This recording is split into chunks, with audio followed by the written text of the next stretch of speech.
Bien, veamos. Valeria Calizaya, Presente, doctora. María Un factor Marismendi. punfomónico. Presente, doctora. Milen Mamani, Presente, doctora. Santiago Escobedo, Presente, doctora. Suriel Fernández, Presente, doctora. Diego Ortega,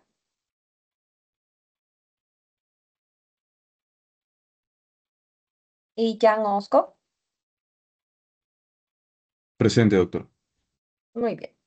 Bueno, jóvenes, yo sé que tenemos pendientes algunas exposiciones, bueno, presentaciones, pero vamos a empezar la primera hora con algo de teoría para que no nos gane el tiempo en el avance silábico.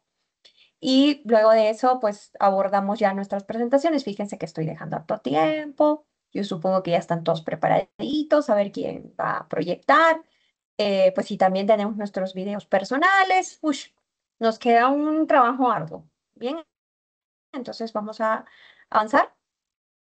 También para darles opción para que las siguientes semanas puedan ir preparando ya sus trabajos finales y demás. Vamos a ocupar de pronto tiempo de nuestra clase, entonces mejor adelantamos teoría para que estemos, digamos, a tiempo de poder tomarnos esas licencias luego. Vamos a ver. Hoy hablamos de un tema nuevo. Voy llamando a asistencia, corroboramos con las cámaras, pues lo siento, ya me han obligado a esto. Hoy vemos algo que de pronto podría ser sencillo. Existe cierta duda sobre las aclaraciones entre un desmayo, una lipotimia, un síncope, ¿no? Pero vamos a abordarlo en términos sencillos como lipotimia, que es lo que en la mayoría de los manuales de primeros auxilios encontramos, que es una pérdida breve del conocimiento debido a la disminución del flujo sanguíneo en el cerebro y que esto provoca pues que la persona o pierda el conocimiento de manera completa o de manera parcial. Nosotros cuando vimos valoración secundaria, la letra D, evaluación del deterioro neurológico, veíamos tres aspectos fundamentales, ¿no? Pues de situaciones que pudiéramos encontrar en términos coloquiales porque no íbamos a hacer ninguna evaluación de escala de Glasgow u otra para determinar si la persona está consciente o no, pero pues tomábamos a la conciencia, la inconsciencia, la semiconsciencia. Pues cuando nosotros tenemos una lipotimia, ¿no? Presenciamos una situación de lipotimia o desmayo, lo que vamos a encontrar son más que signos y síntomas, que sí lo vamos a ver en adelante, una especie de alteración neurológica también. Y que pues vamos a determinar si es consciente, semiconsciente o inconsciente. Pues dentro de todo esto, nuestra valoración secundaria es indispensable de realizar, hijos, pero sí hay que tomar en cuenta que los desmayos, las lipotimias, se nos presentan de forma súbita en muchas oportunidades. Sin embargo, la persona suele tener una especie de halo o especie de preludio, ¿no? De signos que, o perdón, de síntomas que va a experimentar y que pues le van dando cierta idea de inseguridad en algunos casos, cierta idea de falta de confort en otros, entonces pues que ya les va a dar una idea, algo pasa conmigo, ¿no? ¿Qué me está pasando? ¿Por qué estoy así? Y pues esa interpretación es la que nosotros tenemos que hacer con la víctima, ¿no? Muchas veces. Bueno, entre los varios que pueden presentarse previo al desmayo o previo a la lipotimia en sí, está la palidez, sudoración fría, zumbido de oído, respiración superficial y rápida, mareo, visión borrosa, bostezo, malestar general, sensación de aturdimiento, ansiedad y terminando en la pérdida del conocimiento. Pues el abordaje, cuando hay una persona con lipotimia, es decir, que está como que ya a punto de desmayarse y consolidar la inconsciencia, esos son pasos muy simples, pero que vale la pena que los recordemos si es que ya lo sabían y si no, pues interpretar cuál es el orden, digamos, más óptimo, ¿no? Carlos Trujillo, ¿me ayuda con la lectura, por favor? Sí, claro, doctora. Desmayo. Acostar a la persona afectada. Aflojar la ropa. Colocar los pies sobre una almohada, mochila, libros, etc. Se puede refrescar la cara con un paño de agua fría. Muy bien. Cuando tenemos una situación de desmayo o una lipotimia, lo que sugiero es que coloquemos a la persona en esta posición, que es una posición que nosotros en el área sanitaria llamamos eh, Trendelenburg, posición de Trendelenburg. Colocamos a la persona con las piernas elevadas para lograr la fluidez sanguínea por gravedad en la cabeza y pues lograr que la persona pues se despierte, recobre la conciencia por último. Es interesante mencionar que esta situación la vamos a plantear en lipotimias, en desmayos, pero no a razón de otra etiología específica, como por ejemplo las convulsiones. Si nosotros tenemos una persona que pues ha tenido una convulsión, nosotros sabemos que de inmediato tenemos que hacer pues nuestra valoración primaria, secundaria y demás, y como medida ya de socorro, hacer nuestra posición lateral de seguridad. Bajo ese criterio, ¿por qué? Porque hay eliminación de secreciones propias del cuadro, es que no realizamos el tren del Lemur, ¿ok? Porque puede haber un ovase. Entonces, pues en esas circunstancias no realizamos esta posición. Pero en las demás, yo creo que sí se pudiera considerar una situación de esta naturaleza, ¿no? Si nosotros vemos que la persona va entrando en conciencia, paramos, pausamos el tren del Lemur y colocamos a la persona en posición lateral de seguridad y con eso, pues, estamos previniendo que haya una situación que nos pueda sobrepasar. Por ejemplo, un ovase. Aflojamos la ropa, pues colocamos, reitero, los pies encima, ¿no? Elevados, esta posición de tren del embur. Esto de refrescar la cara, pues está en la bibliografía, yo tengo que colocarla, pero no es algo que, digamos, sea ultra necesario de realizar. Ahora, está el muy efectivo y sumamente utilizado algodón con alcohol. Ese es un espacio, por ejemplo, que yo sugiero que ustedes investiguen, ¿no? Que pudieran investigar como temas de laguna, que es el uso de alcohol pues, o de algodón con alcohol o de gasa con alcohol, para que la persona reaccione en una lipotimia, en un desmayo o en un síncope, ¿no? Para ver cuáles son los estudios que se han realizado al respecto.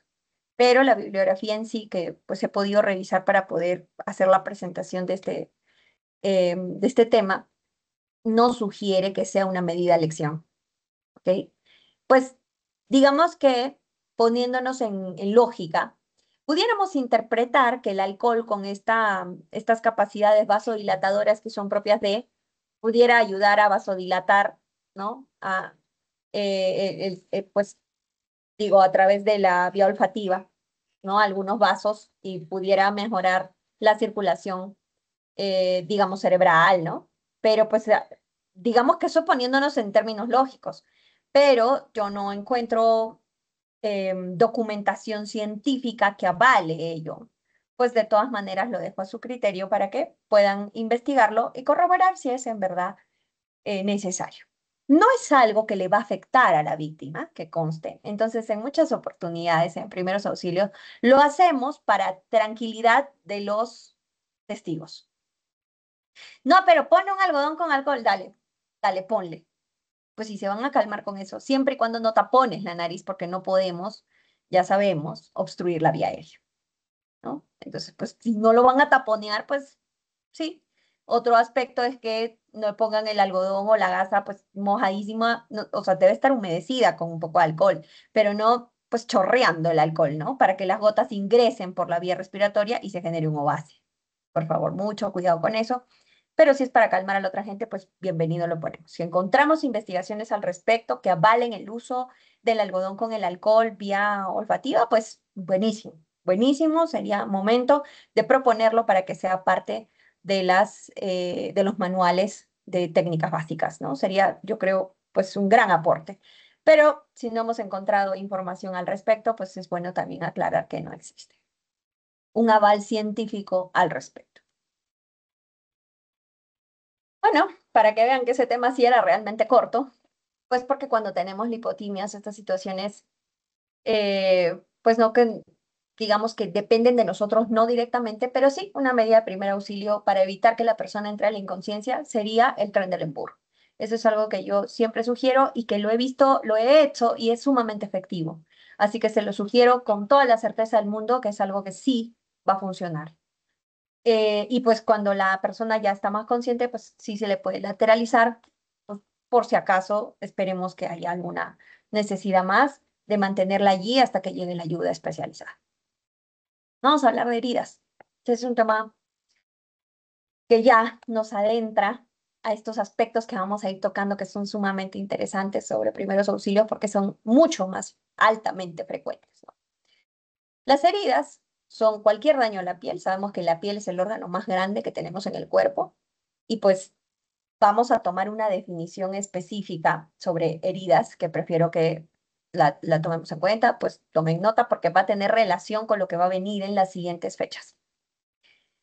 Una herida es una pérdida de continuidad de la piel. Esto como definición, pues en salud, ¿ok? Entonces sí es bueno que tomen nota de ello. La herida es la pérdida de continuidad de la piel y se entiende clarísimo a qué nos referimos. La integridad de la piel se ha visto afectada por algo y eso es una herida, ¿ok? Eso es una herida. Vamos a encontrar distintos tipos de heridas, para eso vamos a ver clasificaciones, ¿ok? Tenemos por etiología heridas causadas por agentes físicos, como cortes, quemaduras o golpes. Los agentes físicos pues, pueden ser variados, no sé, se me ocurre el cuchillo, el fuego, pues martillo. Agentes biológicos, ¿no? Como bacterias, virus u hongos. Si nosotros nos ponemos a pensar en heridas causadas por agentes biológicos, se nos complica un poco. Pues pensemos, si ustedes han visto alguna vez las heridas que causa la herpes, ¿no? Perdón, el hongo, ¿no? Pues en esas circunstancias sí, nos toca verlas. ¿Es una pérdida de continuidad de la piel? Sí. Doctor, ¿eso es una pérdida de continuidad de la piel? Sí, eso es una pérdida de continuidad de la piel. ¿Bien? Y son causadas por agentes biológicos en ese caso. Y otros por agentes químicos como los ácidos, que esto ya de pronto lo vamos a ver más a detalle la siguiente semana. Según el riesgo de infección, tenemos otra clasificación. Tenemos herida limpia, herida contaminada y herida sucia o infectada. La herida limpia es la que resulta de un proceso aséptico. Si nosotros pues tenemos una paciente que la han operado, pues que ha dado a luz por cesárea, obviamente se le forma una, ¿qué se dice? Es una marca, ¿qué es? Es una herida. Y decimos es que es la herida de la cirugía porque pues le hicieron cesárea. Es la herida de la cesárea.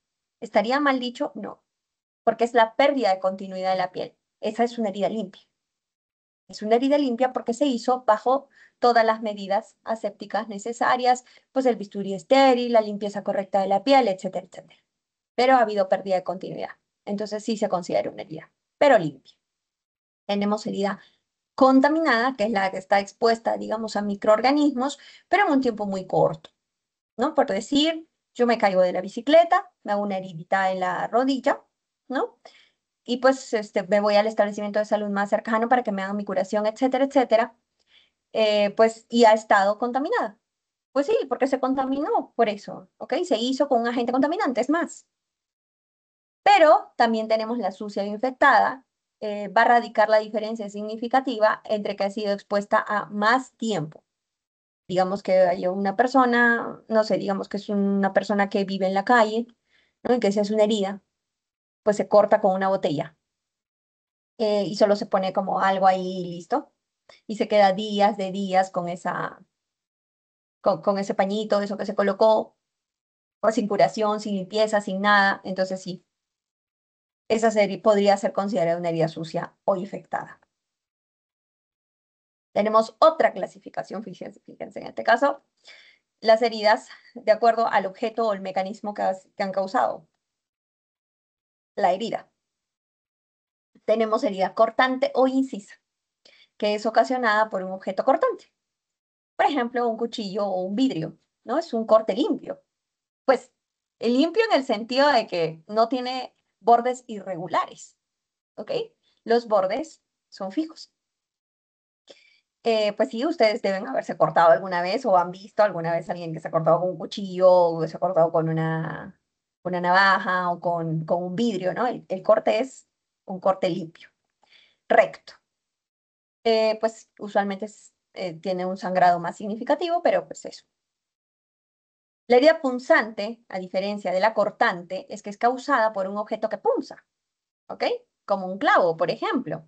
Y la gravedad de la herida va a depender de la profundidad, o de si daña nervios o si daña vasos, lo que sea, pero pues no vamos a adentrarnos en eso. La idea es que sepamos la diferencia, que el punzante es por un objeto que punza y la cortante es por un objeto que corta. La contusa, que es una especie de que pudiéramos decir que la piel como que explota, ¿no? Como que revienta. Pues es como que le caiga algo, digamos un ladrillo, le cae a usted en su mano y le genera una herida. Y usted dice, pero pues ¿acaso venía con clavos el ladrillo? O pues venía con las esquinas muy filudas, ¿no? En realidad es por el mismo traumatismo, ¿no? En ese momento, pues esos bordes de esa herida no son regulares, son sumamente irregulares, pues porque se rompieron, como que explotó nuestra piel, ¿no? Al contacto con ese traumatismo. Y viene usualmente acompañado de un hematoma. Por desgarro, es la producida por objetos con dientes. Por ejemplo, si, pues sí, deben haber visto estos cuchillitos tipo serruchito que usamos para cortar el pancito, ¿no? Usualmente, o para cortar carnes en el almuerzo, ¿no? Estos tienen pequeños dientecitos, ¿no? Como un serruchito, pues. Y esos pueden generar, pues, ese tipo de lesiones. Por desgarro, por ejemplo, no las pueden generar las cutters, ¿no? Tenemos estas cutters de escritorio. Esas cutters de escritorio, ¿qué tipo de herida ocasionarían? Pues empezamos con sus participaciones. No les he preguntado nada hoy día. ¿Qué dicen? ¿La cúter qué tipo de herida causaría? ¿Creen ustedes? Brigitte. Yo diría que es cortante. Sí, en efecto, es cortante.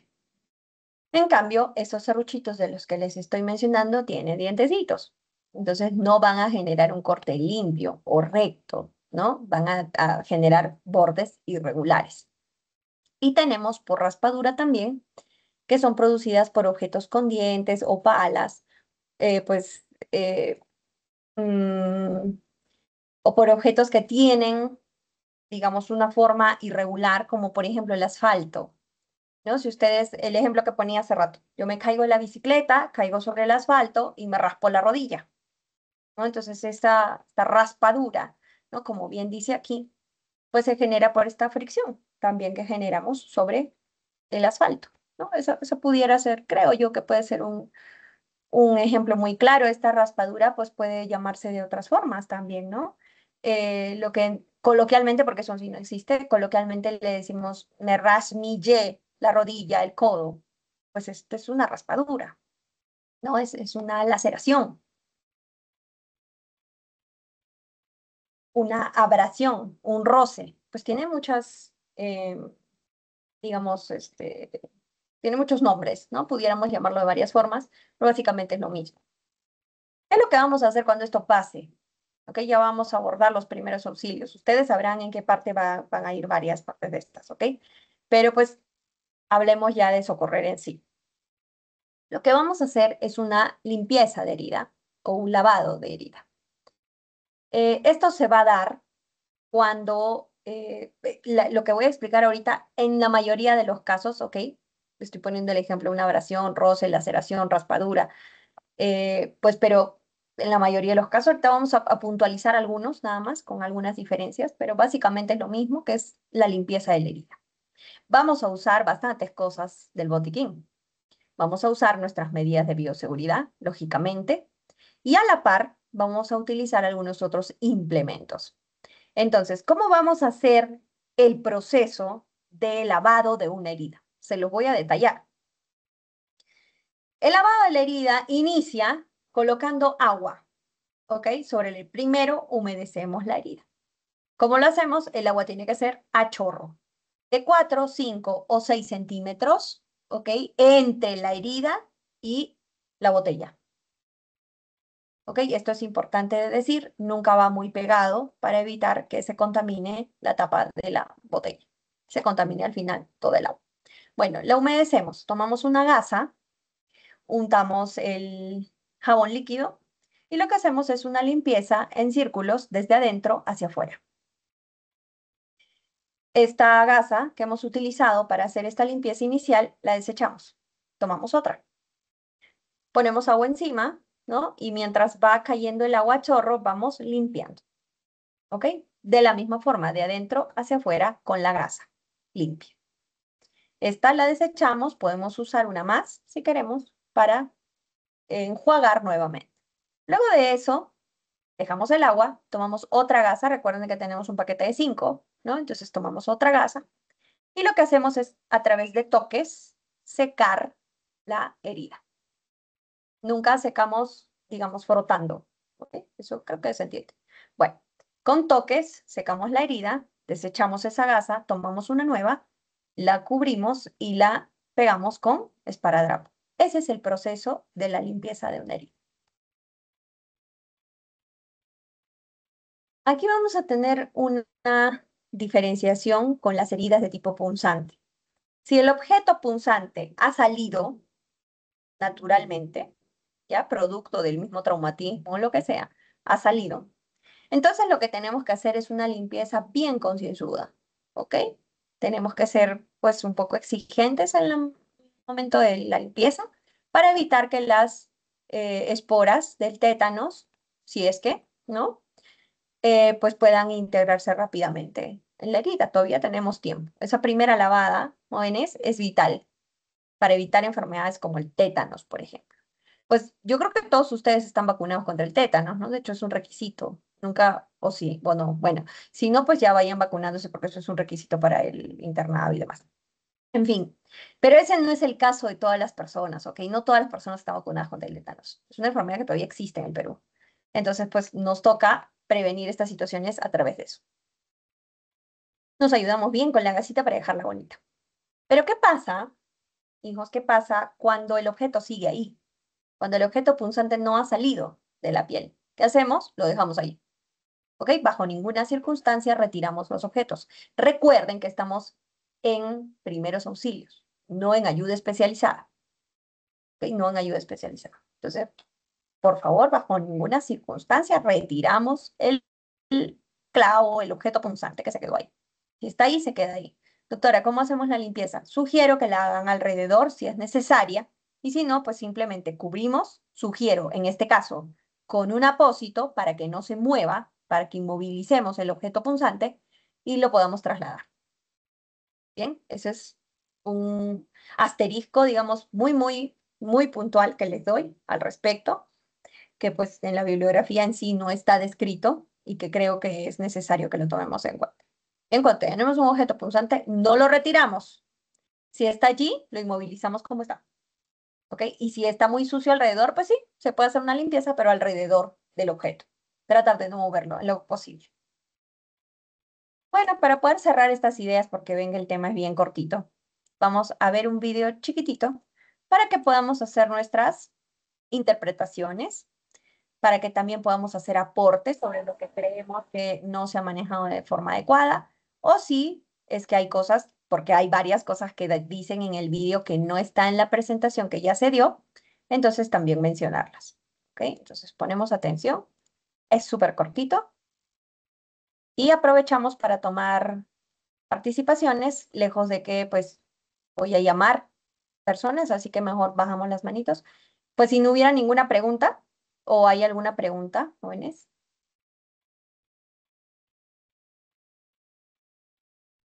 Por algún motivo se me perdió mi mouse. Sí, Rodrigo, ¿es una pregunta? Sí, doctora, yo tengo una consulta. Sí, adelante. Las escaras, ¿cómo las clasificamos? O sea, ¿por qué agente clasificamos la escara? ¿Por un agente físico o un agente biológico? Es un agente físico, la escara. Que Es sería, un vendría a agente ser la físico. cama, ¿verdad? En realidad es la prominencia del hueso lo que causa el contra La falta de algún otro oxigenación en el objeto, tejido. pues. Sí, la prominencia del hueso con el roce de la cama, pues sí. Por eso se sugieren los colchones antiescaras, que son pues de agua y etcétera, ¿no?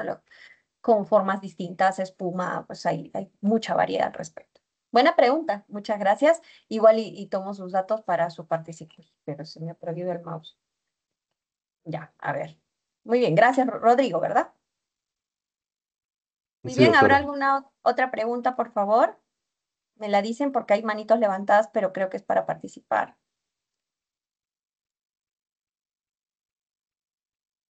Bueno, entonces vamos a ver el vídeo.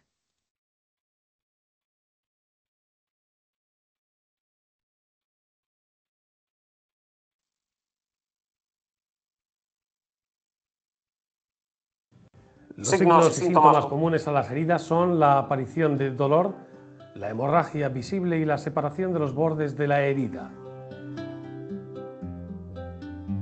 Consideraremos herida grave que precisará asistencia sanitaria aquella que no sea superficial y en particular las siguientes. Heridas con bordes que no se juntan o que miden más de 2 o 3 centímetros, cuando el tamaño de la herida es más grande que la palma de la mano de la víctima. También aquellas que tienen presencia de hemorragia que no se detiene. Las heridas que dejan ver el músculo, tejido subcutáneo, hueso o que afectan a articulaciones, manos o pies, ojos y genitales. Las heridas punzantes, las que tienen enclavados cuerpos extraños como clavos, cristales. También aquellas que no pueden ser limpiadas de manera adecuada. Igualmente las mordeduras de personas o animales. Y por último, las heridas que penetran en cavidades corporales. Los remedios tradicionales para curar las heridas, como la aplicación de mercromina o de agua oxigenada, no son los más adecuados. Lo más conveniente es utilizar suero fisiológico o agua potable para limpiar la zona afectada. Cualquier tipo de herida está contaminada por los microorganismos de nuestra piel. La forma de que estos no proliferen dependerá, en parte, de nuestro sistema inmunológico, que es el encargado de las defensas del organismo. Pero la limpieza y protección de la herida son determinantes para mantener el control bacteriano sobre la misma. A la hora de tratar una herida, procuraremos evitar el contacto con la sangre de la víctima o con otros líquidos corporales, por lo que vamos a proteger nuestras manos con guantes desechables siempre que esto sea posible. Si la herida no es grave, nos lavaremos las manos con agua y jabón abundante antes de empezar los procedimientos de primeros auxilios.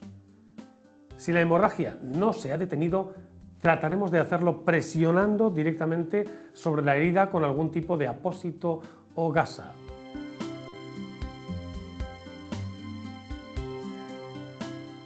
Una vez la hemorragia haya sido controlada, pasaremos entonces a la limpieza correcta de la herida, usando suero fisiológico o agua limpia y fría a chorro directamente sobre la herida para arrastrar los cuerpos extraños que hubiesen quedado adheridos.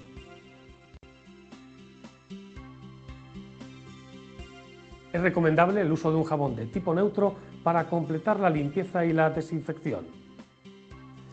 Deberemos seguir este procedimiento hasta que no quede ningún rastro de suciedad o no se consiga eliminar más restos.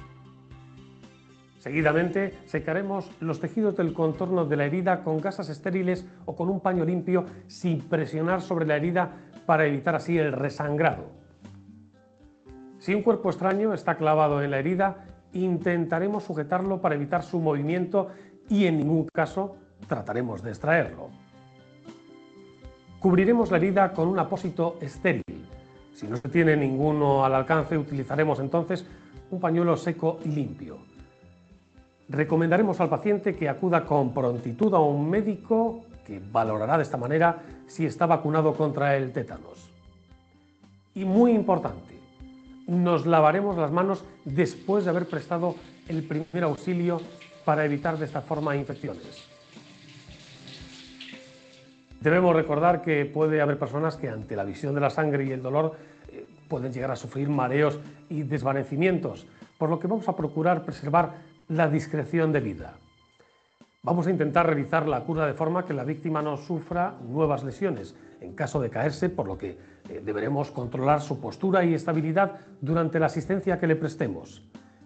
En ningún momento aplicaremos remedios caseros como pomadas, ungüentos o antibióticos, ni usaremos alcohol o algodón, que pueden llegar a agravar la lesión.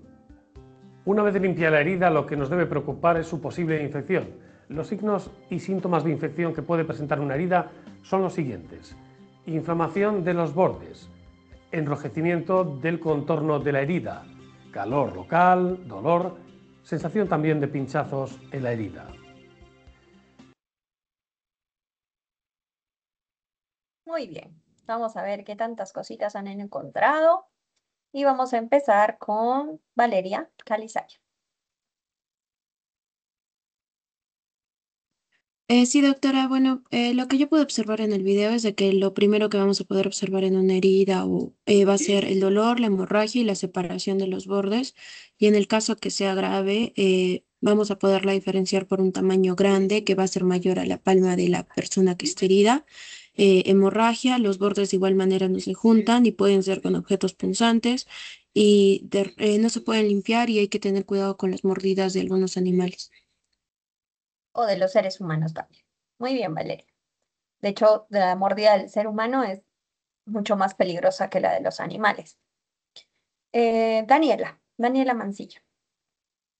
Sí, doctora, bueno, a mí me pareció muy interesante que creo que no lo comentamos también, ¿no? O sea, el hecho de sí o sí lavarnos las manos antes de asistir o ponernos guantes en la medida de lo posible, ¿no? Antes y después, ay, que ahí velamos por toda la parte de el autocuidado, ¿no? En los principios de bioseguridad.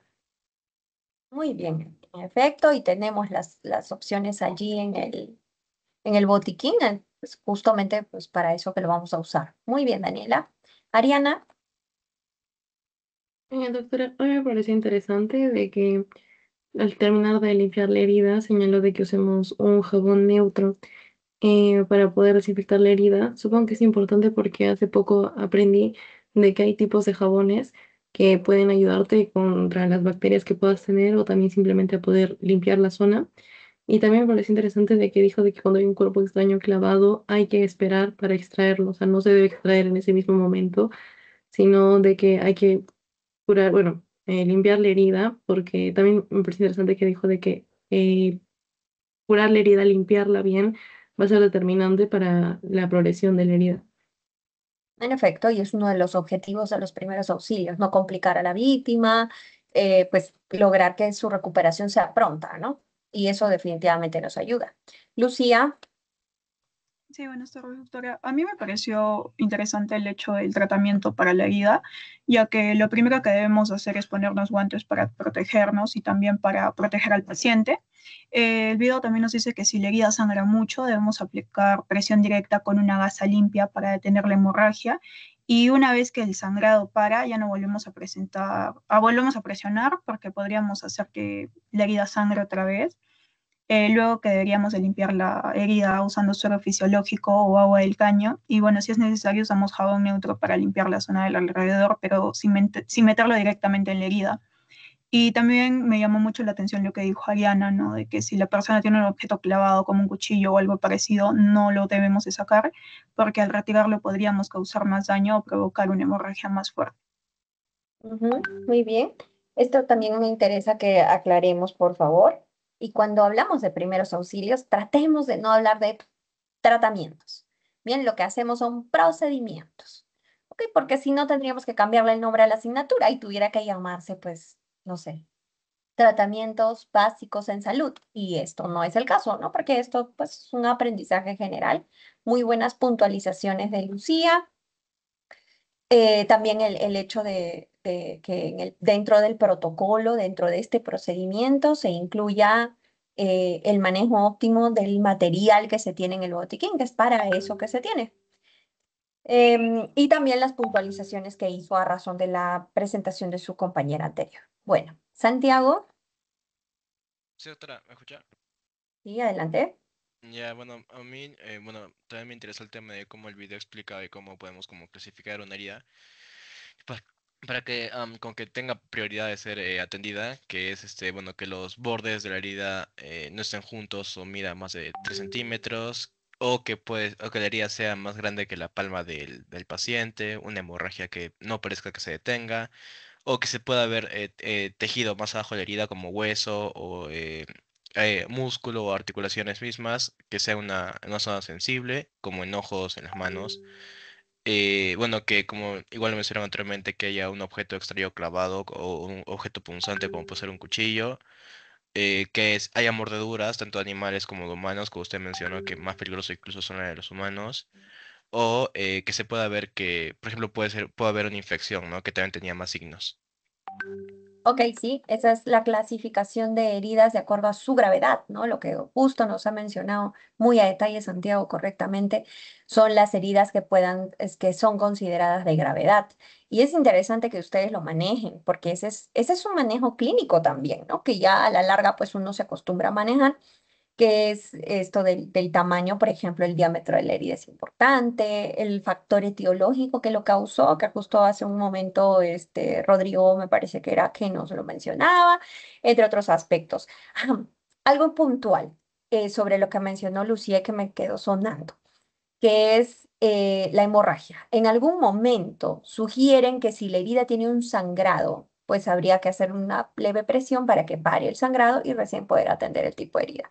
Con cuidado con esto, pues resulta complejo al inicio, hijos, entender la diferencia física, evidente, visual, a través del examen físico de un sangrado y una hemorragia.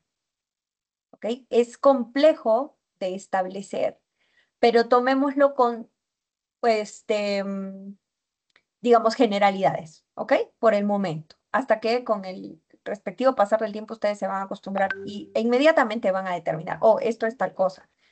Pues, pero ahorita que estamos en términos generales, pudiéramos mencionar que el sangrado en definitiva no va a poner en riesgo la vida de la víctima. No es tan profuso, ¿ok? Porque una hemorragia es justamente eso, el sangrado profuso. Pues igual tiene algunas características, ¿no? Digamos, la amplitud del corte que esté generando el sangrado, la ubicación de donde sea el sangrado. Adicionalmente que pues con el tiempo de coagulación y sangría sea rápido, ¿no? Que uno presione y se detenga, pues eso es un sangrado. ¿Se presentó un sangrado? Sí. Pues, doctora, era muy leve, sí, pero eso no era una hemorragia, ¿ok? Eso no era una hemorragia. ¿Por qué no vamos a adentrarnos ahorita en hemorragia? Porque justamente en unos minutos más tocamos ese tema que es fascinante, hemorragias.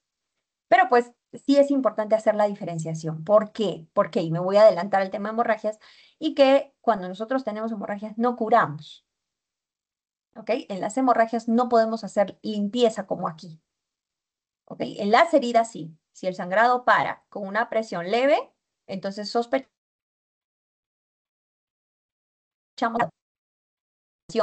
o limpieza de heridas, que es lo que hemos visto ahorita. Pero si es una hemorragia, nosotros no podemos hacer limpieza o curación de herida. Bien, eso lo vamos a ver en hemorragias. Pero me adelanto porque el video lo mencionó y Lucia, muy atenta, le tomó nota ahí. Bien. Ayelen, Sí, doctora. Quería mencionar sobre lo que dice el video sobre la limpieza adecuada, que nos dice que debemos de usar un suero fisiológico y evitar el agua oxigenada. Y también me parece importante ya que como esto que nos recalca que no debemos de usar remedios caseros porque esto podría provocar una infección, ¿no? Como, y las características que mencionó, pues, de una inflamación, dolor, que tendría la herida un tipo de calor. Y bueno, eso. Gracias. ok, sí, los signos, ¿no? Estos signos de alarma son importantes de mencionar para después, posteriores, obviamente, ya a los primeros auxilios, pero si nosotros tenemos una herida que de pronto no ha pasado en ese momento, pero que nosotros estamos atendiendo y encontramos que hay inflamación en los bordes, enrojecimiento, calor local, dolor, sensación de pinchazos, es que esa herida está infectada. Si queremos hablar de la primera clasificación que vimos, pudiéramos mencionar que esa es una herida sucia. ¿No? Esa es una herida sucia. Y toca otro tipo de tratamiento. Obviamente, nosotros, o sea, un tipo de tratamiento. Nosotros aplicaríamos los primeros auxilios y eso hay que derivarlo para que reciba tratamiento adecuado. Muy bien, bien, las medidas de bioseguridad también son importantes de mencionar. Luciana. Sí, doctora, justamente iba a mencionar que en el video hace mucho énfasis en el manejo al momento de la lesión, que es importante que la persona bueno, no es adecuado que la persona utilice el agua oxigenada, que más debería optar por lo que es agua potable o suero fisiológico y tampoco usar remedios caseros como pomadas o cremas, ni tampoco alcohol, porque esto puede agravar mucho más la lesión, que de repente en un momento no era tan importante, le puede causar una infección. Y bueno, como usted comentó, hay ciertos signos y síntomas que pueden darnos bueno, no diagnóstico, sino darnos cuenta que la lesión está sufriendo una infección, como es la inflamación de los bordes, el enrojecimiento del contorno de la herida, también el calor focal, el dolor principalmente y la sensación de pinchazos que va a presentar el paciente. Muy bien. Este tema también es interesante de mencionar, lo que ha dicho Luciana. Sobre el tema de no usar el agua oxigenada. Fíjense, esto no es de que la doctora es una loca que nos dice esas cositas así porque se le ocurre, lo ha buscado, qué sé yo. Pues esto es de manejo internacional, mundial. Sabemos perfectamente que en la curación de heridas no se usa el agua oxigenada como primer auxilio, ¿ok? Como primer auxilio, ojo, el ambiente sanitario es otra cosa, pero como primer auxilio no. El manejo de estos remedios caseros, pomadas y demás es complejo, porque en muchas oportunidades y sobre todo en nuestra zona, en el Perú, hablamos mucho de remedios caseros, uso de pronto semillitas, hojitas de algunas plantas, del geranio, por ejemplo, es súper conocida, que son remedios de la abuela que son efectivos. Yo no digo que no, no digo que eso es mentira, es fake. No, eso funciona seguramente. El problema es que nosotros como primer auxilio no podemos sugerir eso, porque lo que, pues, de pronto ponemos el ejemplo, ¿no? A Mariam y a Rodrigo, pues le queda perfecto, le queda muy bien, pero esa misma herida que le dio a Camila con el uso del geranio y demás, se le infectó a ella o generó una alergia. Entonces no podemos recomendar eso porque no siempre los remedios caseros son iguales, o sea, tienen una misma reacción en todos los organismos. Y eso es lo que nos detiene. Ojo, no confundirnos con otra cosa que es la medicina tradicional y complementaria, que tiene base científica y que utilizamos a modo de tratamientos. Hace un tiempo, un médico especialista en medicina tradicional y complementaria me comentaba, ¿no? Que ya deberíamos patentar los usos de algunos remedios caseros a manera de primeros auxilios. Pero nos surgía la complicación esta de la base científica, que no es que no exista, es que simplemente no podemos generalizar. Por eso las medidas de primeros auxilios, hijos, son muy someras, muy sobrias, son muy puntuales y son solo hasta que llega la ayuda especializada. Todos sabemos que hay medicamentos, que los medicamentos están hechos a base de plantas. No quiere decir que esto sea falso, esto está mal, no funciona. No, de pronto sí, pero las reacciones son diversas. Es por eso que no las recomendamos en primeros auxilios. Pero tocará, ¿no? Eso también queda como laguna del conocimiento. Que de pronto el uso del algodón con el alcohol para que la persona reaccione en una lipotimia es efectivo. Pues es una laguna del conocimiento, búsquenlo, ¿no? Pudiera ser que uno de los equipos de ustedes encuentre estudios que sí afirmen que en efecto eso funciona. Y sería bueno para poder implementarlo dentro de las medidas de primeros auxilios, ¿no? También es importante mencionar eso. Reitero, puede que le funcione algún remedio casero y demás, pero nosotros como, digamos, capacitadores de las personas en general no podemos hacer generalidades al respecto. Bien, entonces a veces no es efectivo para algunos o pudiera causar efectos adversos que nos pudieran meter en problemas. Fiorella Carrasco. Buenas noches, doctora. Justamente también quería comentarles sobre lo que mi compañero Luciano habló, que nos recomienda en el video que no debemos usar alcohol ni oxigenada directamente sobre la herida porque esta puede dañar al tejido y también puede retrasar la cicatrización. Y algo que me quedó muy claro también fue que hacen el lavado de manos antes y después de todo el procedimiento. También vi que nos recomiendan secar las heridas con gasas estériles, dando toques suaves, o sea, no frotando, porque si frotamos, podemos dañar el nuevo tejido que va a empezar a formarse. Sí, muy bien. Sí, en efecto. Y cuando nosotros usamos agua oxigenada directo o alcohol directo, ese tejido que usted está mencionando, pues simplemente nunca se forma. Bien, porque, ok, se formará, pero pues tardíamente, ¿no? Entonces estamos complicando la situación de la víctima. Queremos que la víctima se cure rápido, pues si no lo estamos favoreciendo con estas acciones. Vamos a cerrar con Adriana, por favor. Adriana Salas. Sí, doctora. Bueno, realmente justo iba a mencionar algo como lo de mi compañera, haciendo énfasis en más que todo las gasas y su uso, que no debemos confundir que debemos usar una gasa nueva en cada procedimiento. Por ejemplo, si la herida sigue sangrando y sigue la hemorragia, usamos pues las gasas para taparlo, parar la hemorragia, y luego tenemos que utilizar nuevas gasas para la limpieza y luego nuevas gasas para taparlo. Entonces no usamos la misma cantidad, no usamos la misma gasa pues todo el tiempo, ¿no? Sí, muy bien, eso es importante mencionar. Por eso en el botiquín yo les decía gasas, o 5 gasas en paquetitos, o 2 gasas de 5, pues porque normalmente es lo que usamos, ¿ok? Es normalmente lo que usamos en una curación. Está estandarizado que 5 gasas son suficientes para una curación, más cuando veamos hemorragias, pues tenemos otras situaciones que tenemos que manejar, ¿no? Pero muy bien. Oh, bueno, pero solo faltan 2, ya. Vamos a cerrar entonces con Fátima y Aníbal. Fátima, por favor.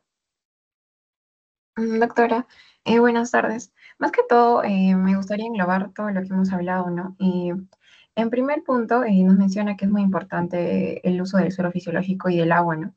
Y nos da todo un pasos de lo que podríamos hacer para asistir a la persona. En este caso, para evitar el contacto con sangre, ponernos guantes desechables, luego lavar la herida con abundante agua y jabón, pero en este caso si la herida no es grave. Luego, si hay hemorragia, detenerla con apósitos y presionar. Y ya si luego de esto se controla, aplicar lo que es suero fisiológico y agua a chorros y así poder deshacernos o arrastrar los cuerpos extraños, ¿no?, de la herida. El secado básicamente nos habla de que se da de manera sutil, con gas estéril. Luego de esto, si encontramos algún cuerpo extraño, no extraerlo, pero si no fuera así, cubrir con un depósito, ¿no?, la herida, y mencionar a la persona que es importante que acuda al médico y advertirle, ¿no?, si o ha tenido, digamos, esta herida por algún metal oxidado, preguntarle, ¿no?, si tiene la vacuna del tétano. Luego de esto, nosotros, como estamos asistiendo a la persona, lavarnos las manos para evitar algún tipo de infección, más que todo eso, ¿no? Luego, hay personas también que nos mencionan en el video que al sentir dolor o sangre, como que se desmayan o pueden tener algún tipo de mareo, ¿no? Y también tener precaución con eso y estar ahí presentes, atentos para poder controlar su postura. Luego también nos menciona de que no es bueno aplicar lo que son remedios, alcohol o algodón, porque podríamos agravar la lesión. Y finalmente, signos de infección, que básicamente podrían ser lo que ella también ha mencionado, ¿no? Que sería inflamación en los bordes, enrojecimiento, algún tipo de calor, sentir calor local, dolor o sensación de pinchazo. Muy Eso bien, sí. Fátima nos ha hecho casi que el resumen ejecutivo de todo. Y cerramos con Aníbal, por favor. Sí, doctora, bueno, como se mencionaron todos los puntos, yo quisiera profundizar acerca de uno que creo que no se mencionó, que es la importancia de mantener los bordes secos sin herida, ¿no? Como puede ser en el caso de una quemadura. Es como que es para mantener seca la herida, para que no sea ulcerosa y esto facilite su secado, ¿no? Para que aparezca la costra más fácilmente, como es una barrera temporal, ¿no? Como es la piel. Como no hay piel, se genera la costra para cumplir esta función temporalmente, ¿no? Claro, que es en realidad la reconstrucción del tejido, ¿no? Esta especie de costra protege esta parte interna que se va formando, que es una nueva piel, literal. Y pues a veces con el uso de algunas cosas, como por ejemplo a veces remedios caseros o la misma oxigenada o alcohol, pues se queda una marca, ¿no?, considerable porque naturalmente no salió esa costra. En fin, entre otros motivos por los cuales puede generarse marcas también. Pero pues Ahí me quedo un poco de duda con lo de las quemaduras, pero lo vamos a dejar para discutirlo el día que hablemos de quemaduras, que vamos a hablar bastante de eso y a detalle. Pero muy bien, gracias porque pues ahí se me adelantó un poquito con respecto a que la quemadura también es una herida, ¿ok? También es una pérdida de continuidad de la piel, algo pasa, pero no todas, fíjense, no todas las quemaduras son heridas. Bien, eso ya lo vamos a ver a detalle luego. Bien, muy bien, jóvenes, bastante críticos. Vamos a empezar otro tema. No voy a parar hasta que acabemos mejor hemorragias, que ya nos hemos adelantado bastante. Mejor acabamos eso ahora. Pues sí, en el tiempo que nos queda, empezamos las exposiciones. Veamos un vídeo que es un resumen así, pero chiquitísimo, sobre lo que vamos a ver ahora. Digo, inicialmente.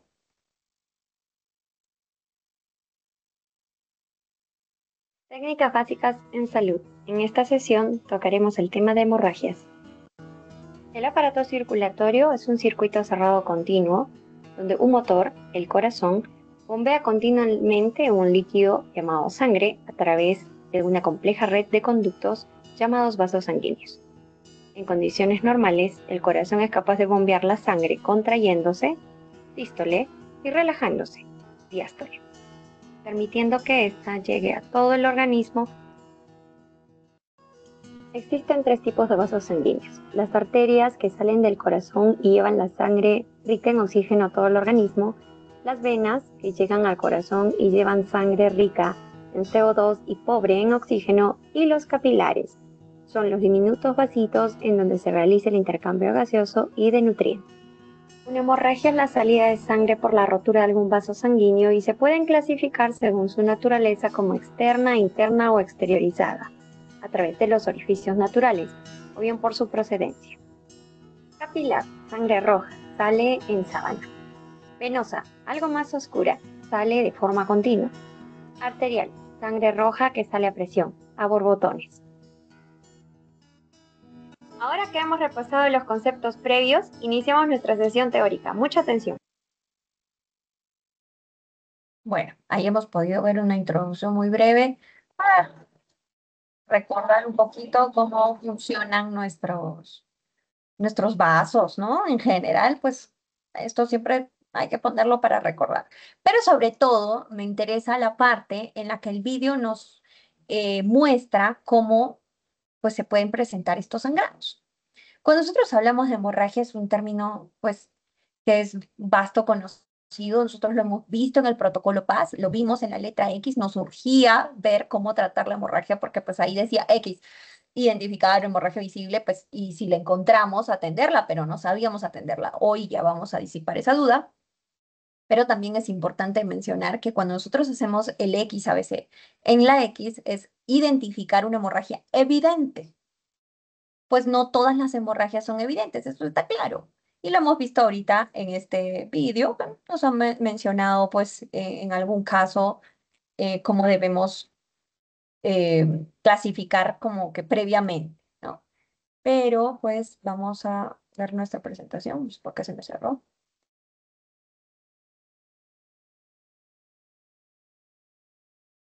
Veamos.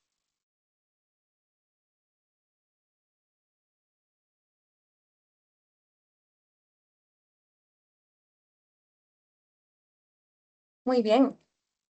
La hemorragia, entonces, según la RAE, es el flujo de sangre por rotura de vasos sanguíneos. ¿Ok? Rotura de sangre em, por rotura de algún vaso. Pues bueno, ya en nuestros términos de nuestras propias definiciones, pues no son creadas por nosotros, sino que a la organización de las definiciones en general o de los conceptos en general que manejamos, hemos establecido que la herida es la pérdida de continuidad de la piel. Pues en el caso de las hemorragias, pudiéramos decir que surgen de la pérdida de continuidad de algún vaso sanguíneo. ¿Ok? La pérdida de continuidad de algún vaso sanguíneo. Pues según la RAE en específico, es el flujo de sangre por rotura de vasos, pues también pudiéramos decirlo en términos coloquiales, sale la sangre por un lado por donde no debería salir. ¿Ok? La sangre está saliendo por algún lado por donde no debería salir, incluso internamente. En términos más prácticos, consideramos que es la liberación de sangre de un vaso sanguíneo que se ha roto, ya sea dentro o fuera del cuerpo. Bien, ya estamos estableciendo acá definiciones mucho más prácticas. Vamos a ver sus clasificaciones, en este caso por su naturaleza. Tenemos hemorragias internas producidas por un vaso sangrante dentro del organismo. No se pueden observar, pero pueden ser identificadas a través del examen físico, ¿no? Y que pues, de pronto la persona está entrando en shock o pues y no vemos un sangrado visible, entre otros, por ejemplo, palidez, frialdad en la piel. Vemos también que de pronto pues las personas tienen color oscuro en los labios, acrocianosis, eh, pues por ahí pudiéramos percibir que la piel está con una sudoración de pronto fría, ¿no? Esos son algunos datos que pudieran darnos como una idea de que esta persona tiene hemorragia interna, pues básicamente nuestro protocolo PAS no está considerado, porque no tenemos cómo identificar de forma ad hoc que una persona esté con una hemorragia interna. Sin embargo, pues las hemorragias externas salen a través de una herida y son visibles. Y el vaso sanguíneo pues está expuesto a la superficie, ¿no? Por su procedencia también tenemos otra clasificación que son las que vimos justo en el vídeo, arterial, venosa, capilar. Sabemos que la arterial sale como un chisguetito, eso lo hemos visto, ¿no? En el video veíamos que salía a presión, o sea, se eleva, pues por eso que usamos lentes de protección también y mascarillas, porque muchas veces cuando hay estos tipos de hemorragia eso salpica a mucha presión, la arterial. Nuestro cuerpo está diseñado pues muy inteligentemente, protegiendo estos vasos que a su ruptura pudieran generarse pues problemas muy graves, de riesgo de muerte, como por ejemplo pues las arterias, un sangrado arterial o un sangrado venoso, difícil de contener, sobre todo cuando ambas son grandes. Entonces, pues nuestro cuerpo, digo, está diseñado para que éstas estén protegidas. Pero frente a traumatismos, hijos, ya esa protección propia del cuerpo, pues es igualmente vulnerable, ¿no? Es igualmente vulnerable. Bueno, ¿cómo vamos a hacer estos primeros auxilios? Pues recordar siempre que tenemos nuestro protocolo PAS. No olvidemos la bioseguridad. Obvio, si hablamos de una hemorragia, pues con mucha más vehemencia les digo, no olvidemos la bioseguridad. Y vamos a comprimir directamente con una gasa. En este caso, pues yo les sugerí el uso del apósito, en especial para hemorragias, así que sigo sugiriéndolo. En el caso de que la herida se encuentre en un miembro, pues es aconsejable levantarlo, ¿no? Y presionar al mismo tiempo. Esto lo vamos a ver en un video en un momento. Y esperar presionando hasta que la hemorragia cesa. El traslado, pues, ni qué decir que es sumamente urgente. Pues aquí resulta un poco de conflicto, voy a decirlo, sobre el uso del torniquete, ¿no? El uso del torniquete, jóvenes, como primeros auxilios, yo siempre recomiendo que no se haga, ¿ok? Que no se haga, no se haga. En múltiples oportunidades, pues he tenido la mala suerte de poder observar cómo quedan a veces los miembros cuando se hacen torniquetes. Sin pues ahondar en el tema o profundizar en el hecho de que pues torniquetes en el cuello, por ejemplo, no se pueden hacer. Y ustedes dirán, uff, no, pues doctora, ya usted se está pasando, es lógico que no podemos hacer torniquete en el cuello. Bueno, esto no es lógico para el resto de la gente, hijos. Y sí hay gente que lo ha intentado. Y eso es muerte segura, sí entenderán. Pues sí, eso es asesinato, es más. Perdonen el término, eso es homicidio. Eso es homicidio. Entonces hay que tener mucho cuidado, mucho cuidado. Pues hay otras zonas donde no se puede hacer torniquete. Por ejemplo, una herida en el abdomen. No, le hacemos torniquete en la cintura, doctora, porque está en el abdomen bajo. No, hijos, tampoco. Pues eso también es muerte segura para la persona. No hay circulación, no estamos provocando ahí una gangrena, entre otros. Incluso la muerte por falta de flujo sanguíneo. El corazón empieza a latir más fuerte y le generamos un infarto. O sea, es toda una cadena de hechos desafortunados. Hay un libro que se llama así. Es toda una cadena de hechos desafortunados. Mucho cuidado con ello. Ese es punto aparte.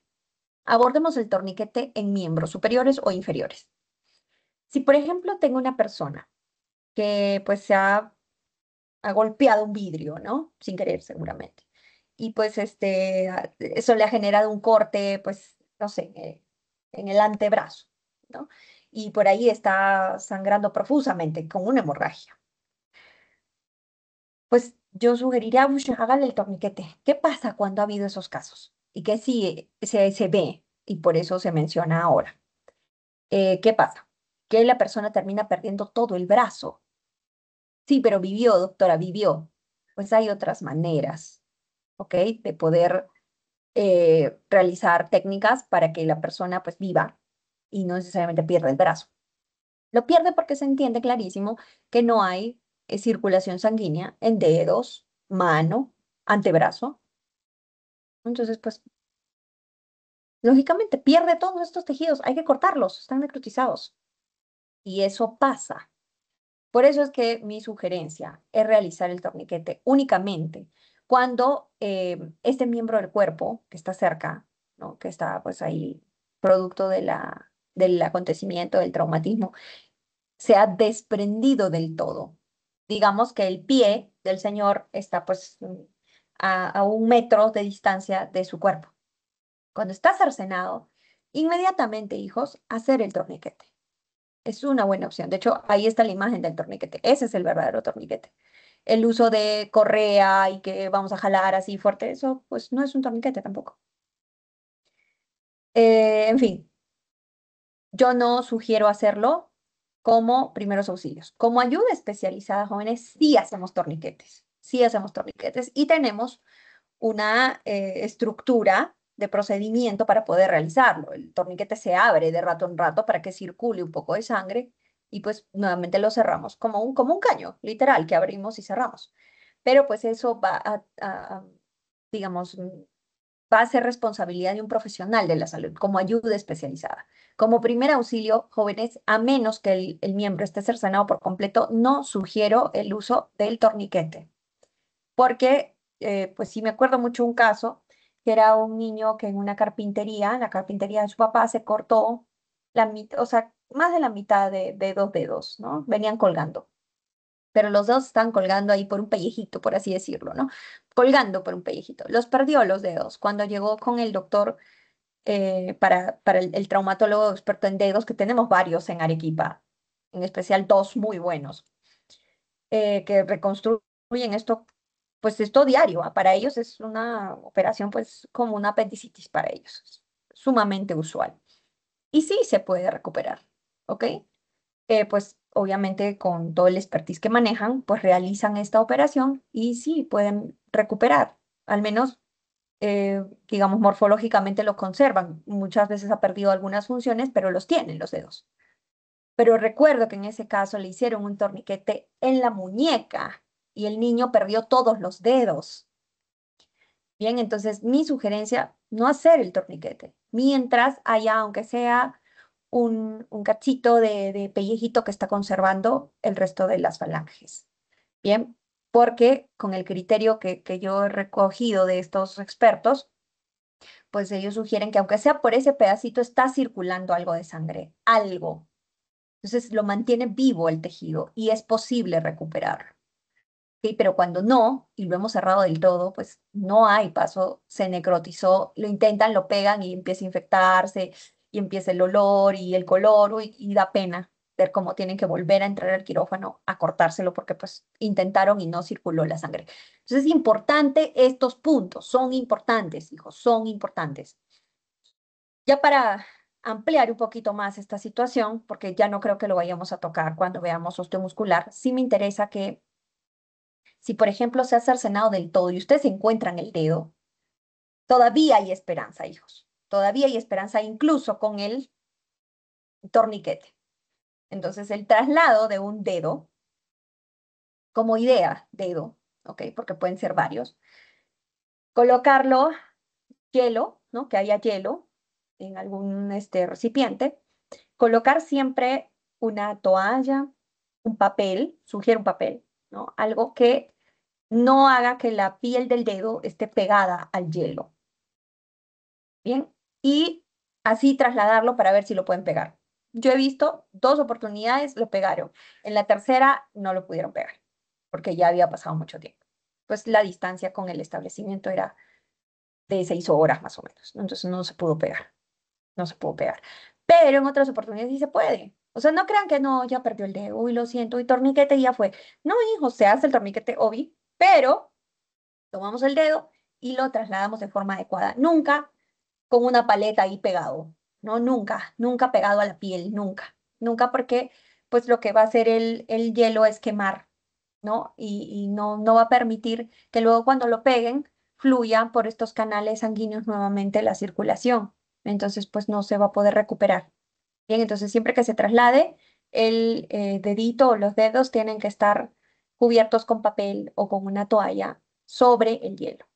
Bien, lo que tiene que llegar a él es la frialdad, pues para conservar el tejido, pero no que lo congelemos, por así decirlo, ¿ok? No tiene que estar congelado. Congelado ya eso no nos va a servir porque es un tejido muerto. Bueno, eso como un punto adicional. Ahora lo que quiero es que por favor entendamos que pues no es lo más recomendable. Ahora, yo recuerdo un caso de una compañera suya que me mencionó de que su hermanito se cortó, ¿no? Y su mamá le hizo un torniquete y lo trasladaron, muy posiblemente, y que todo le fue bien. Pues sí, buenísimo, yo estoy segura que sí y adiós, gracias. Pero pudiera pasar de que no sea el caso y esa situación sea grave. Lo que yo sospecho que pasó es que la mamá no le hizo bien el torniquete ni siquiera, ¿ok? Y eso más bien favoreció que hubiera circulación en el resto del miembro y no perdiera los dedos de la mano, ni la mano, ni el antebrazo. ¿No? Eso me parece que fue pues, lo más cercano a lo que pudo haber pasado en ese momento. Para que las personas no exageren, yo recomiendo siempre que el torniquete, pues solamente cuando el miembro esté completamente separado del cuerpo. Bien, pero reitero, nosotros como profesionales de salud, ya en ayuda especializada, supongo que ustedes pasarán por esa asignatura de emergencias, entonces ya les indicarán cuáles son los protocolos de acuerdo a institución, ¿no? A cada institución, pues cómo se va a proceder con el manejo del torniquete, que sí tiene tiempos para que podamos soltarlo, circule un poco sangre, otra vez lo cerramos en lo que vamos trasladando, sobre todo en traslados que son de muchas horas, ¿bien? Sobre todo en traslados que son de muchas horas. Bueno, pues adicional a esto, dentro de hemorragias tenemos que hablar de epistaxis, ¿ok? Tenemos que hablar de epistaxis, que sabemos que es el sangrado por la nariz, ¿no? Por estos vasos que pudieran sangrar. Hay gente que tiene una fragilidad capilar muy, pues, muy vulnerable a que se rompan. En esos casos, pues, muchas veces se va al otorrinolaringólogo para que lo cauterice, algún vasito que sea muy frágil. Pero, pues, si no es el caso y es una epistaxis que, pues, se presentó, pues, se puede presentar en cualquier momento por muchas situaciones, muchos factores etiológicos, incluido la temperatura. La persona debe sentarse y comprimimos la nariz con los 2 dedos, el índice y el pulgar, pero lo vamos a hacer justo en la base de sus naricitas. O sea, yo sugeriría que ustedes ahorita mismo se toquen su naricita. ¿Dónde termina el hueso? ¿Dónde termina el hueso? Ahí es donde ustedes tienen que hacer la presión. No debajo, ¿ok? No debajo, en las fosas nasales así, no, no, no. Sino justo donde termina el hueso de la cara e inicia el cartílago. Es allí donde nosotros tenemos que hacer la presión. Esto con la intención de que se pueda parar, pues con presión directa, ¿no? El sangrado. Ahora, en múltiples oportunidades seguramente han visto que nos presionan y nos levantan la cabecita hacia atrás, ¿sí? Ese no es el procedimiento óptimo. El procedimiento óptimo es hacer la presión y poner la cara ligeramente hacia adelante, ¿ok? Hacia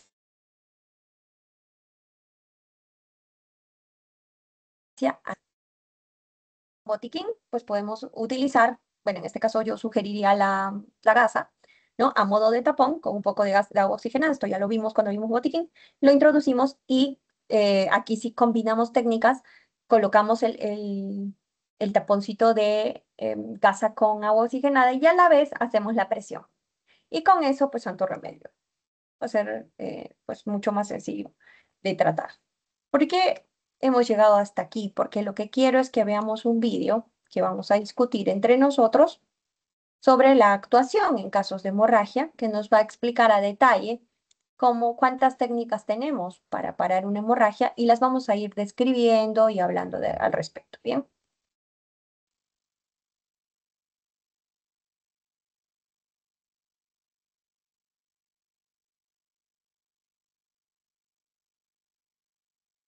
Atención a hemorragias.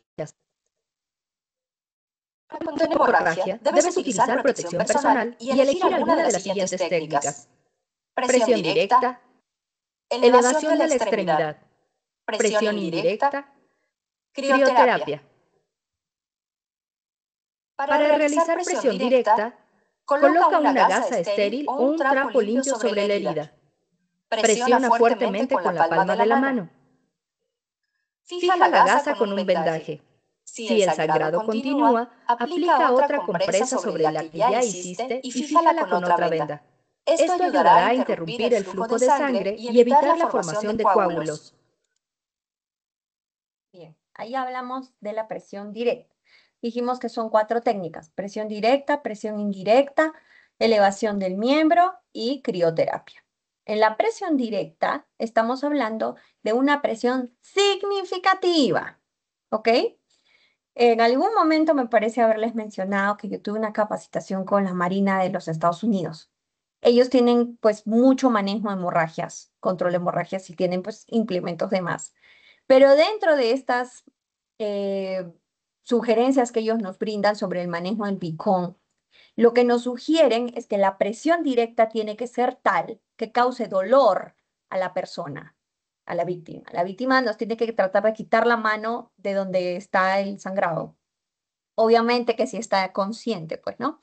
Y va a intentar mover, quitarnos la mano o lo que sea, para que nosotros no sigamos haciendo presión, porque así de fuerte tiene que ser la presión directa, ¿no? Lo que tenemos que intentar es que pues se forme una especie de capita, ¿no?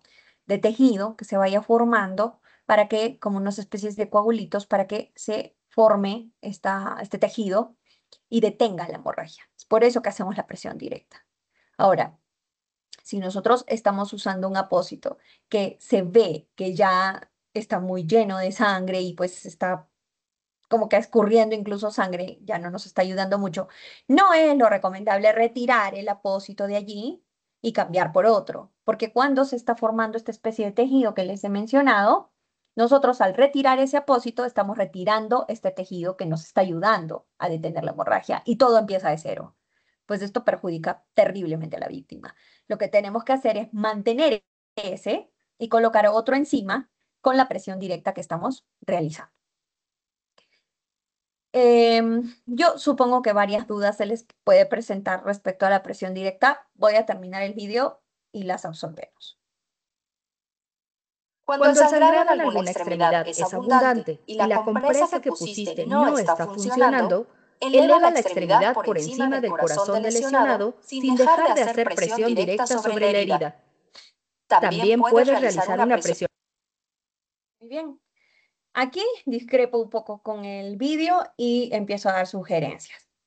Algo que nos puede ayudar a mejorar es la combinación de técnicas, como vimos ahorita en epistaxis, que usábamos tanto el tapón como la presión directa. Lo mismo ahora.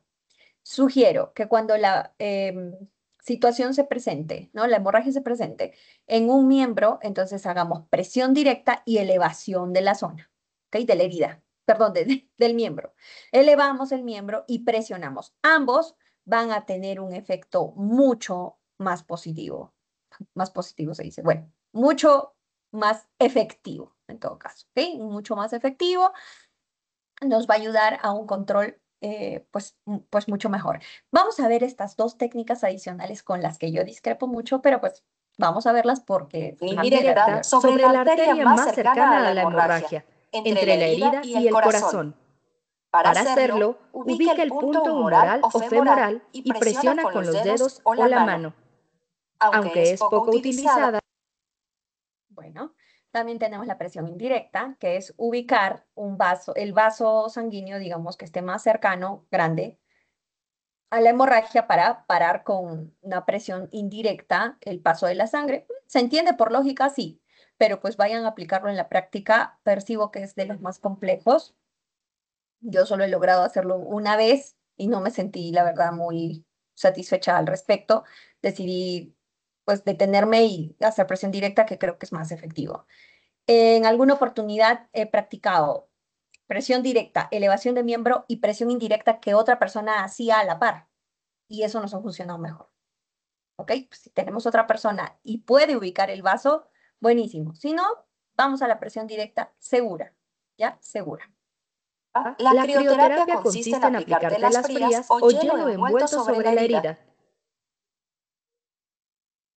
Bueno, literal es colocar compresas frías o hielo sobre la herida. Yo no entiendo, pues, qué tan rápido puede solucionarlo, pero sí de pronto pudiéramos utilizarlo en hemorragias eh, capilares, ¿no? Sí puede ser, pero pues yo no la he practicado nunca, ahora para ser franca. Alguna vez lo hice en ayuda especializada, pero combinada con otra.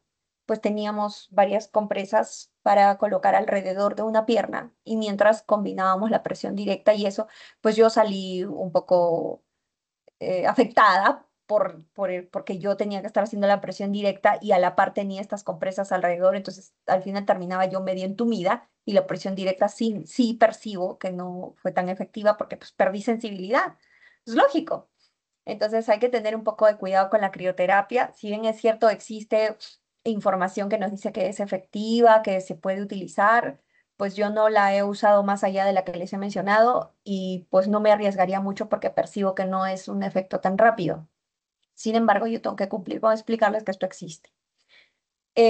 Pues si se va a aplicar hielo de alguna forma, siempre por favor cubierto, siempre cubierto por una toalla o una tela. Nunca el hielo puede ir directo a la piel porque genera quemaduras. Bueno, ahora sí, sí se les debe haber ocurrido cosas, pero exageradísimas. Vamos, ¿qué preguntas hay sobre hemorragias, control de hemorragias? Me interesa mucho. Brigitte, adelante. Sí, doctora, si bien usted mencionó que debemos usar la presión directa en muchos casos, ¿habría algún caso en el que no se recomiende? Yo en ninguno, en ninguno. Y aprovechando su pregunta, pues adelantándome también un poco a osteomuscular. Pues si ustedes me preguntan, doctora, ¿qué tal si es una hemorragia causada por una fractura expuesta? ¿No? Que la ha causado el mismo hueso de la persona. ¿No? Es una fractura, digamos, pues algo que pueda perforar tanto. Yo he visto unas 2 o 3, no más, casi 4 o 5 veces, fractura de tibia y peroné, que es normalmente las expuestas que yo he logrado ver.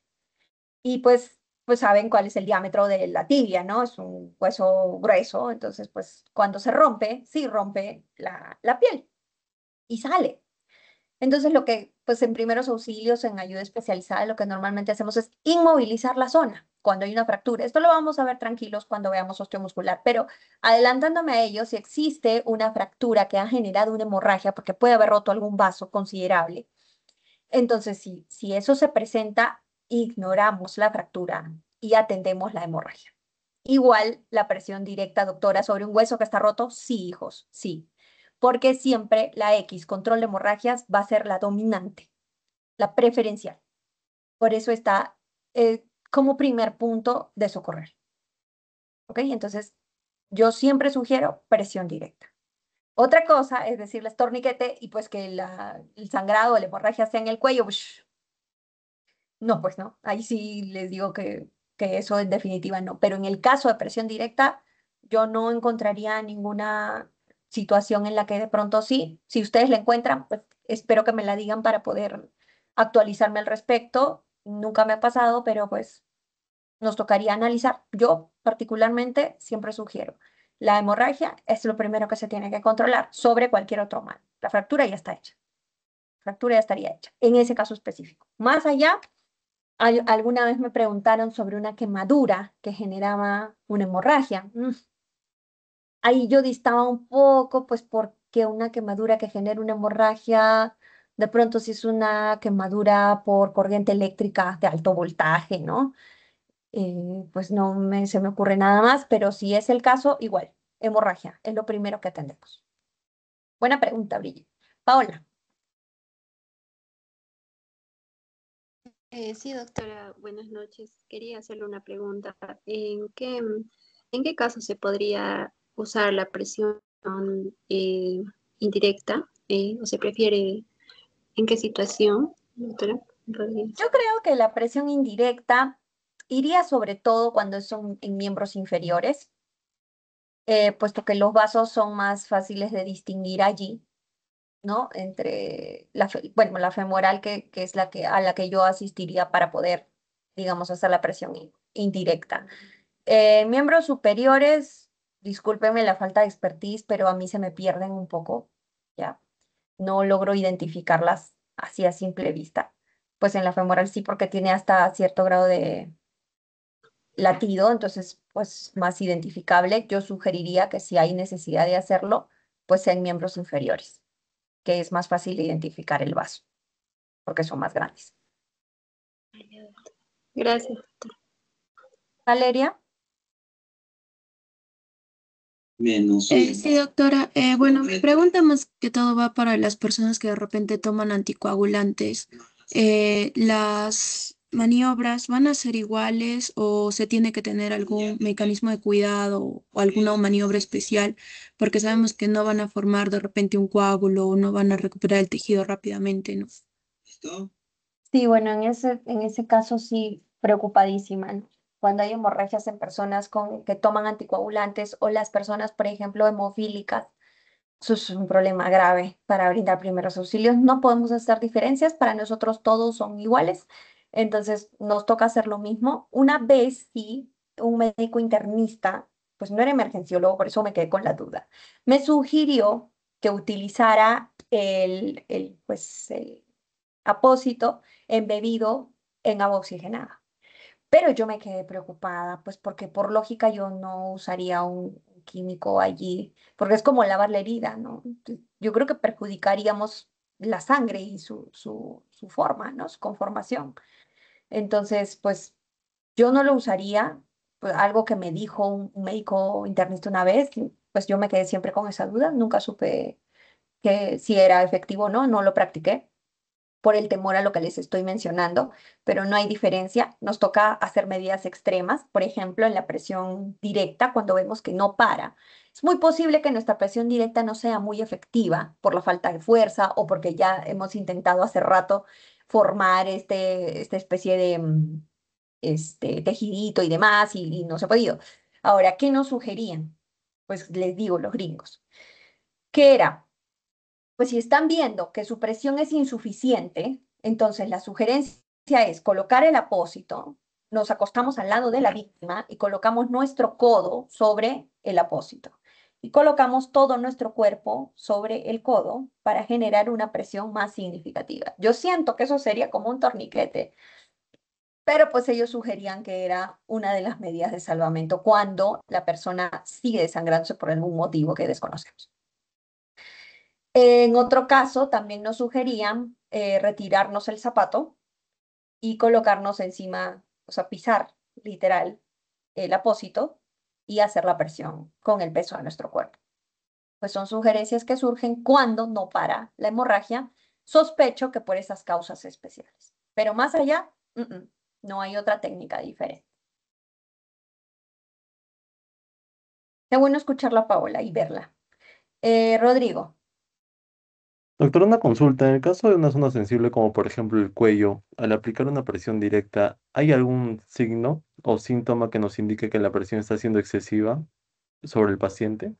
En realidad no, que se detenga el sangrado sería. Usualmente son personas que no salen de este cuadro. Eso preocupa, ¿no? A veces lo hacemos ya como parte de tener nuestra angustia moral. Muchas veces hay, por ejemplo, heridos de bala, esto es usual, ¿no? Heridos de bala en esta parte, pues es complejo, pero nosotros cumplimos con hacerla. Pues la idea de dejar de hacer, ¿en qué momento dejo de hacer, doctora? No lo voy a asfixiar, porque pues puede ser una idea, ¿verdad? Obviamente lo que les he mencionado hace un rato, que el codo, que el pie, no lo vamos a hacer en el cuello, eso sí sería pues súper mal, ¿no? Eso es intento de homicidio o homicidio, Pero sí hacemos la presión directa y si vemos que ya se detiene la hemorragia, pues pudiéramos retirarlo. Si no, seguimos presionando. Si no, nos queda de otra. Pero con el cuidado necesario de no exagerar en la presión sobre la vía aérea.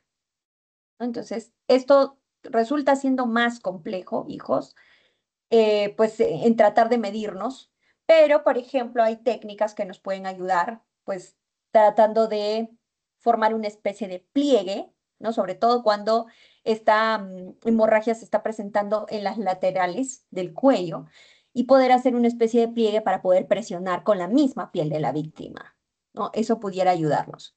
Más allá de presionar sobre el cuello mismo y obstruir la vía aérea, que sería pues complejo, ¿no? Pues seguimos. No sé si... Paola, de nuevo. Ah, no, doctora, mi mano se quedó. Ok. Christopher.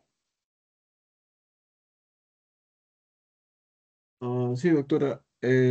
Tenía una pregunta acerca de preguntas, o sea, donde hayan desastres naturales o zonas de conflictos masivos, o sea, donde los equipos de rescate ya están limitados y más como estamos en Perú, que el sistema de salud es algo precario. ¿Cómo revalorarían la aplicación de un torniquete si el tiempo de evacuación se extiende bastante? No, el torniquete se hace. Cuando el tiempo de traslado, por decir, pues yo he tenido un caso en una de las minas en Ares, que está a 8 horas de la ciudad, pues me toca hacer torniquete, ¿no? Y lo vamos soltando en el camino, nuevamente lo pongo, luego nuevamente lo abro, nuevamente lo cierro y así. Pues sí, el uso del torniquete en esos casos sí, nos toca hacer. Pero pues reitero, ese traslado es con ayuda especializada. Cuando se trata de una persona natural que está brindando primeros auxilios, si pues la ayuda especializada no va a llegar hasta en 2 horas y más, nos toca hacer torniquete, no nos queda de otra. Ya, doctora, gracias. Ajá, Daniela. Sí, doctora, en el video decía, o sea, que nosotros hacemos la presión directa y luego vendamos, y luego si sale más sangre ponemos otra y luego vendamos. Entonces, no entendí si eso, o sea, cuántas veces lo podemos hacer, porque yo creo que perderíamos un poco el control de repente del manejo, ¿no? Si ponemos demasiadas veces el vendaje o las gasas ahí, sobre todo eso.